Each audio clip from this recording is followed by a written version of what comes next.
Out of every single FNaF game that's ever been made, Security Breach is probably the one that's been picked apart the most. This was mostly done for two reasons. For one, it's still probably the biggest FNaF game ever, even bigger than the games that came after it.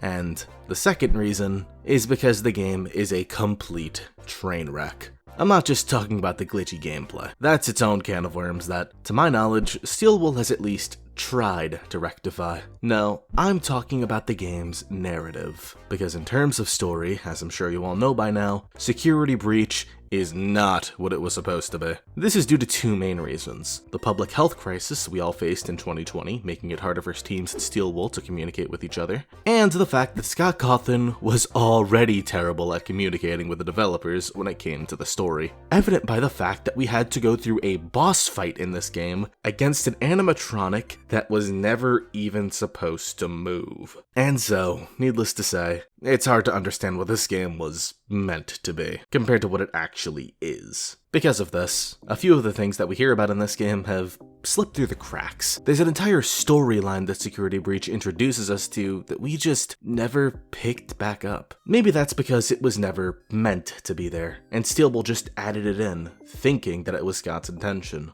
Or maybe it's because we've been getting droplets of information about this for years, so slowly that we were never able to piece the puzzle together until today. At this point, you might have an idea of what I'm talking about. I'm referring to the missing children that we hear about in Security Breach, or, as I'll be calling it for this video, the Neo MCI. This is, of course, in reference to the 9 missing kids that we see on the newspaper in one of the Security Breach endings. Are these kids relevant? Did Steelwool just completely make this up? Or was this the start of a storyline that didn't make sense until literal years later? Be sure to like, subscribe, and hype up the video if you're on mobile, because we're about to dive deep into the Security Breach plotline that we all forgot about. Let's begin.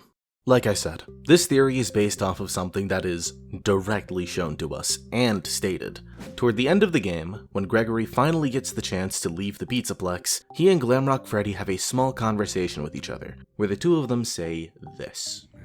Freddy, if I leave now, nothing will change, will it? There will be more disappearances. Yes, I am afraid that is correct.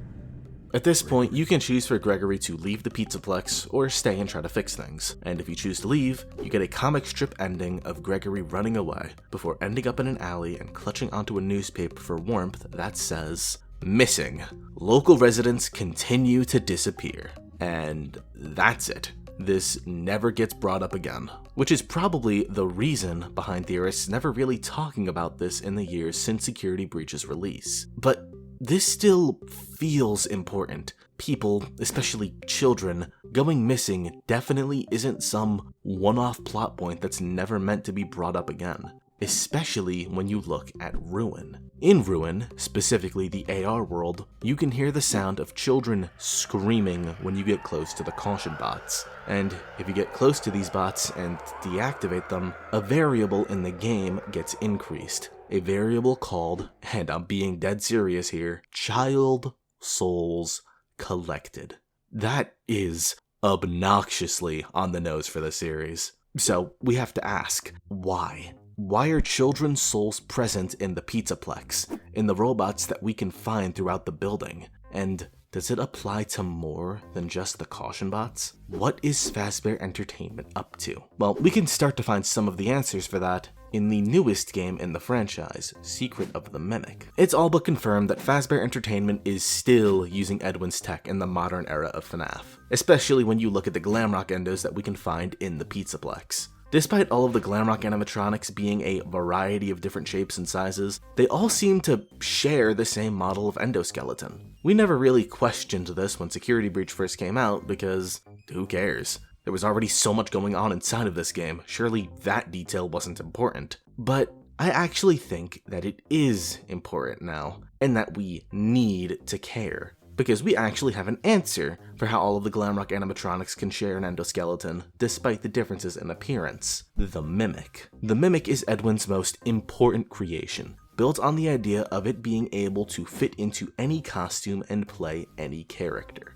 no matter the shape or size. Something like this would absolutely explain what's going on with the Glamrock animatronics. For all of Edwin's successes when it came to building robots, there was one thing that he could never do, no matter how hard he tried. He was never able to replicate the Mimic. He tried to remake it multiple times, and we can hear him borderline losing his mind over it in Secret of the Mimic's audio logs, because every single attempt failed, and he had no idea why.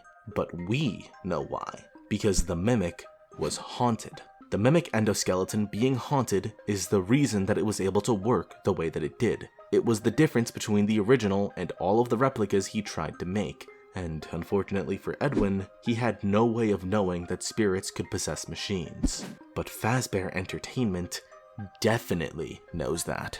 I don't think that the company knows all the ins and outs of Remnant and possession and all of that, but we're sure that they are at least aware of it at a basic level. Unlike Edwin, we also know that Fazbear Entertainment specifically wanted the Mimic, as well as the tools to recreate it. The Mimic 1 AI and the blueprints for the endoskeleton. This was the entire point of Secret of the Mimic.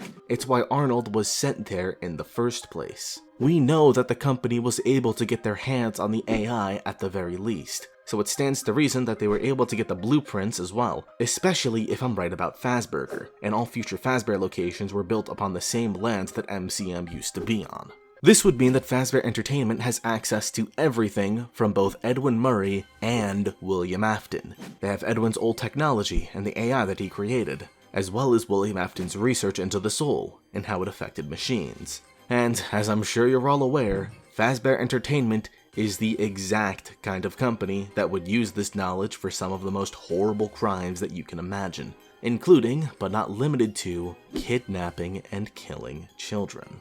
With all of that said, let's get to the point.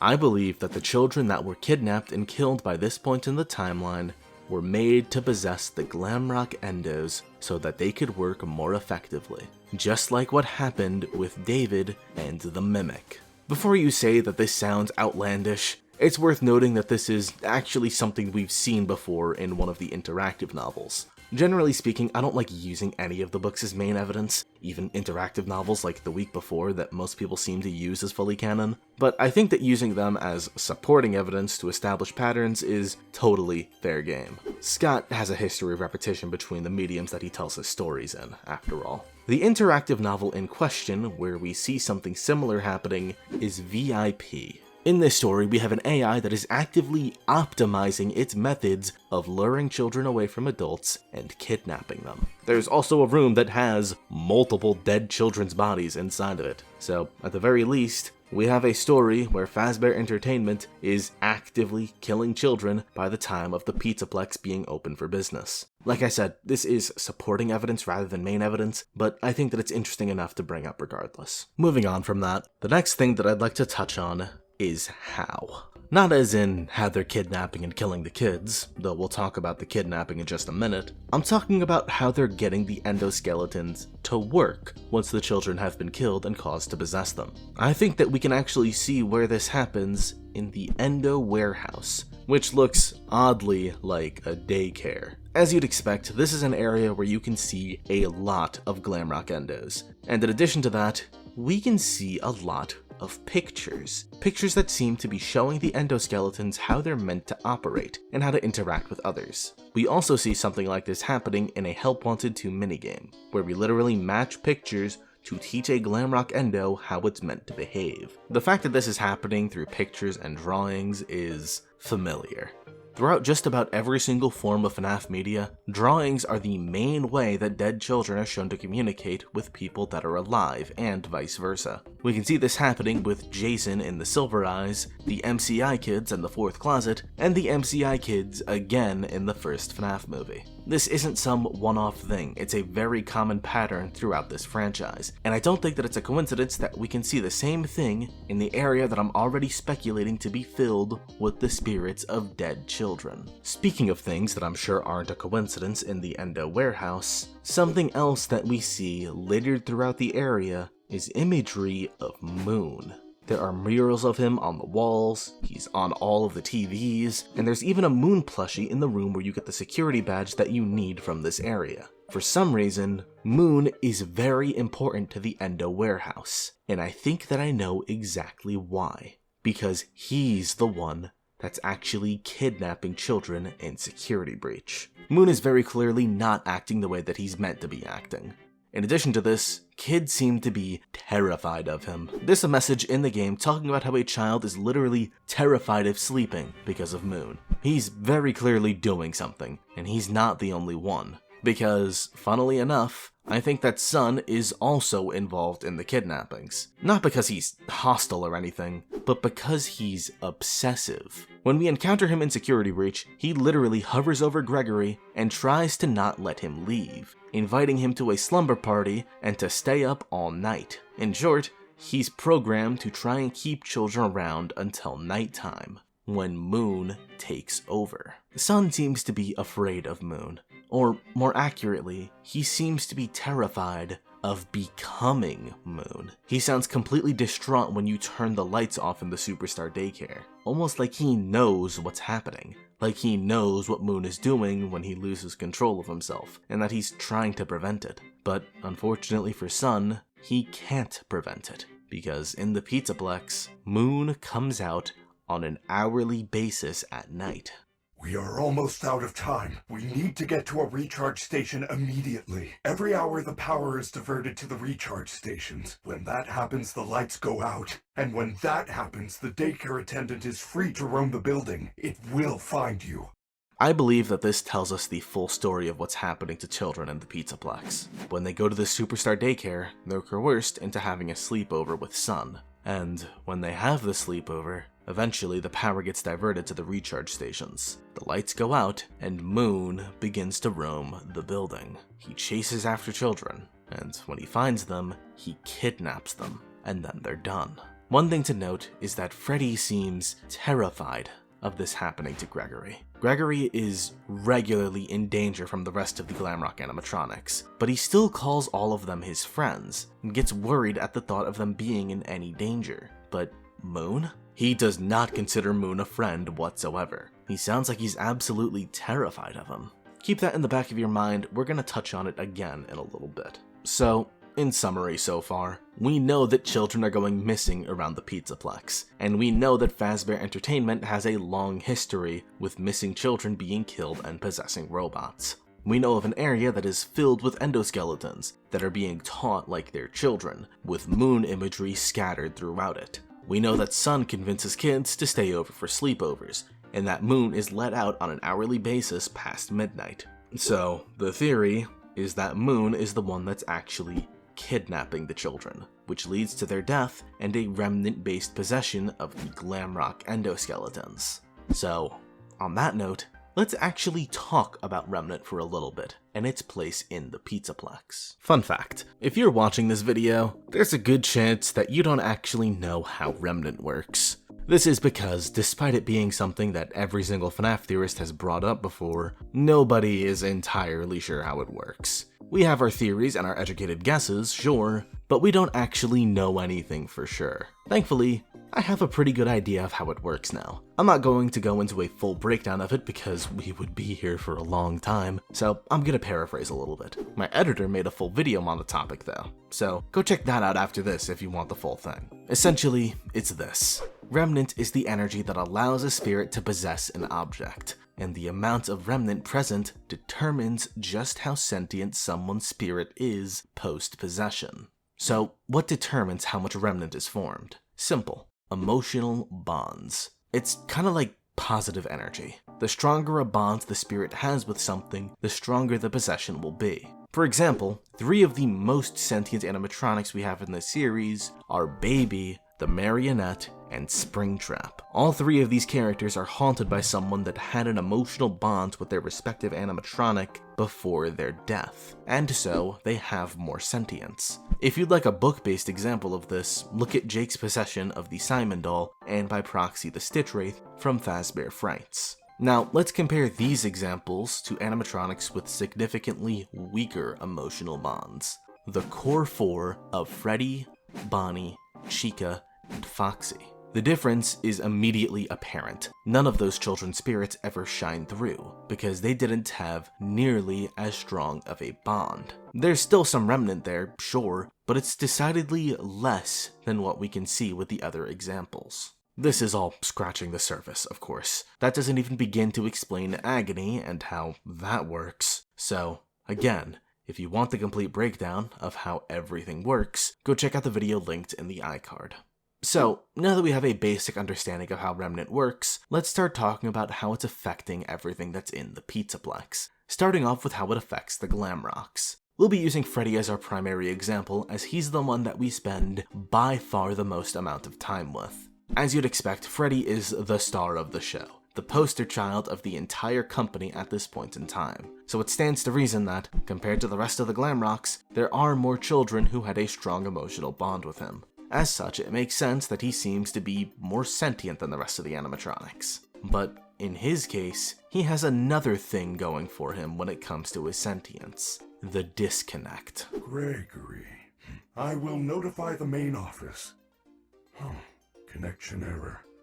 I cannot connect to the main network. At the start of the game, when he crashes and reboots in safe mode, he doesn't get connected to the same centralized system as the rest of the Glamrocks. As a result, he's acting a bit differently than the rest of them by default. The rest of the animatronics are receiving orders to attack/kidnap Gregory. They likely received these orders earlier that night, as Vanessa seems to know that a boy is running around the Pizzaplex, and the animatronics are specifically calling Gregory's name. But Freddy is either not listening to that order, or more likely, never received it in the first place, as he never got reconnected to the network after the order was given. He's also not following his programming, taking Gregory into restricted areas of the Pizzaplex and actively lying to Vanessa throughout the game because of it. I personally think that this has to do with his remnant, that it's a natural instinct of whoever died and possessed his endoskeleton to try and prevent something bad happening to another child that's stuck in the Pizzaplex. After all, think back to Freddy's dialogue earlier about Moon and how scared Freddy sounded about Gregory being found. It sounds like Freddy is aware of what's going on, aware of what Moon, and by extension Fazbear Entertainment, is actively doing to children. And, if anything, it kinda sounds like he's gone through it before, which, considering everything I've talked about in this video, would actually line up. However, while Freddy is overall friendly and never really tries to hurt anyone in Security Breach, the same cannot be said for him in Ruin. Because, in that game, he is aggressive and tries to attack Cassie without relenting. Why is he so different? Well, I think that we actually have a pretty easy answer for that. Damage. At the end of Security Breach, Gregory takes Freddy's head with him, and as we can see in the comic strip for the Vanny ending, he's still acting and talking like himself, despite missing the rest of his body. I think that this is due to the fact that this is where the motivation chip is stored. What's a motivation chip, you ask? This is a bit of a side tangent, but for the sake of being thorough, I'll explain. In Help Wanted 2, we're told that the Glamrock Endos have motivation chips that, quote, encourage our youth to one day develop a personality and become the next Freddy, Chica, or TBD Pizzaplex star. So, in short, this is a chip that gets plugged into endoskeletons, and this is where its, quote, personality is stored. Interestingly enough, we can see something pretty similar to this in the AR game, where animatronics have associated CPUs. If you give a CPU to an endoskeleton, then it changes its personality to be exactly like the associated animatronic CPU. So, for instance, you could give Funtime Freddy's CPU to Toy Bonnie, and Toy Bonnie will start acting like Funtime Freddy as a result of it. Back to Security Breach, I believe that these motivation chips are stored in the Glamrock Endos' heads, as this is where the cortex and additional storage accommodation is according to the blueprints. This would explain why Glamrock Freddy's head is still acting like Glamrock Freddy. I also imagine that this is where the Remnant is stored, as they'd probably want it to be close to the chip that's storing Glamrock Freddy's personality. But what about the rest of Freddy's body? Well, Without its remnant or motivation chip, this is just an endoskeleton in an animatronic shell. So it makes sense that instead of acting like Glamrock Freddy, it's being just as aggressive as everyone else in the Pizzaplex that's trying to get Cassie. Something else to note about Freddy here is that he is incredibly damaged, much more than Roxy or Chica, as the two of them still seem to have all of their limbs, unlike Freddy and Monty, who are missing their head and legs respectively. Speaking of which, that's not the only thing that Freddy and Monty have in common with each other. According to J-Top, in an interview that he did with John FNaF, Cassie is trying to help the animatronics in Ruin, and he specifically calls out that both Monty and Freddy are, quote, too far gone, and that they can't be saved. You know, when you compare like Gregory to Cassie, Cassie is like she's like the healer, repairs. She's Yes. You know, she helps. Her natural inclination is to help the animatronics. Yes. I could see Chica. I could see Roxy. Yeah. Freddy, she just kind of leaves Too behind. far gone. Yeah, it's too far gone. Too far gone. Yeah.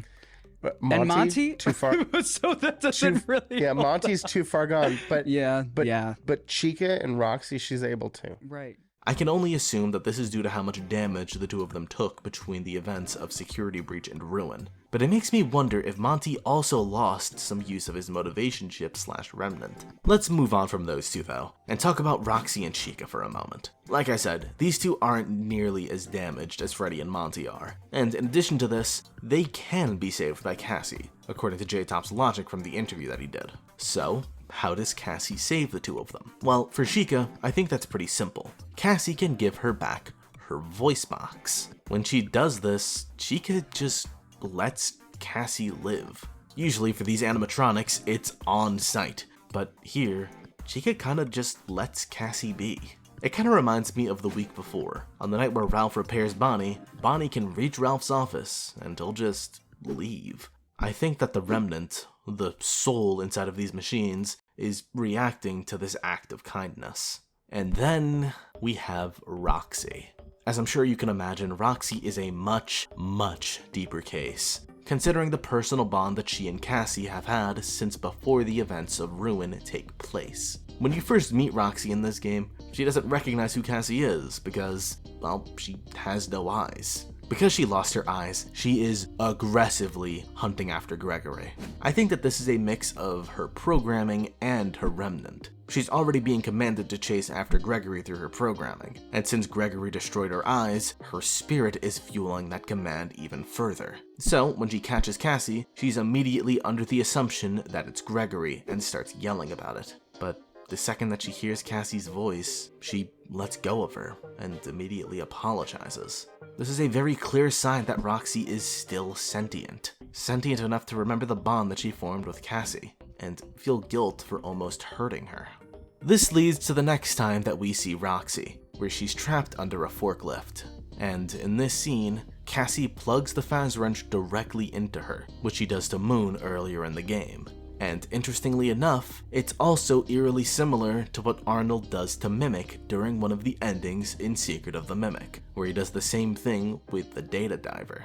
During all three of these examples, the animatronic / endoskeleton turns off temporarily before reactivating and changing. In the case of Mimic, it turns into David, the boy whose spirit is haunting the endoskeleton. In the case of Moon, it turns into Eclipse, which appears to be the original form of Sun and Moon, or at least a combination of the two.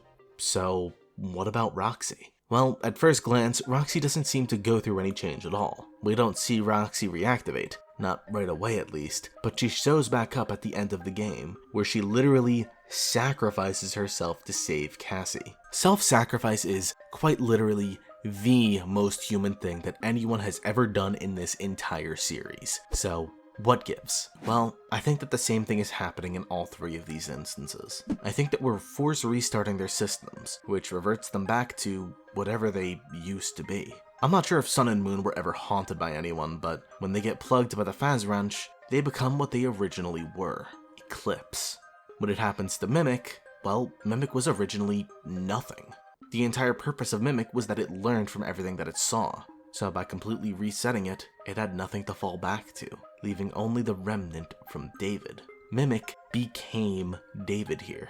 So what about Roxy? Well, I think that the same thing happens to her. I think that she stopped being Roxy and instead became the spirit possessing her endoskeleton, a spirit that wanted to save her friend. It's all rather tragic, don't you think? Well, it's about to get worse, because by this point in the timeline, Fazbear Entertainment has killed more than just a handful of kids. They also have the blood of hundreds of their former employees on their hands.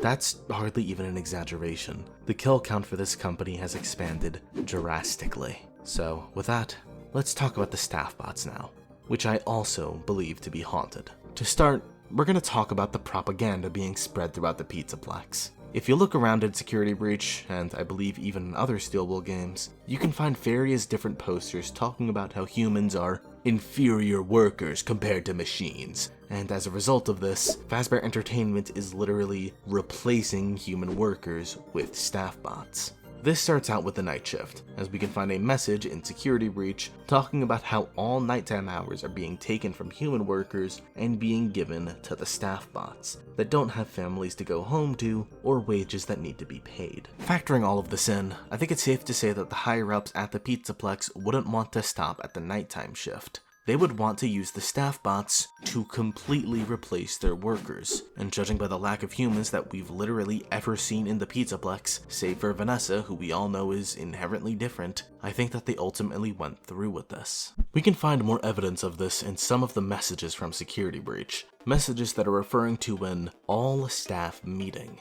Though, I don't think that this was just a meeting. I think that this was a massacre.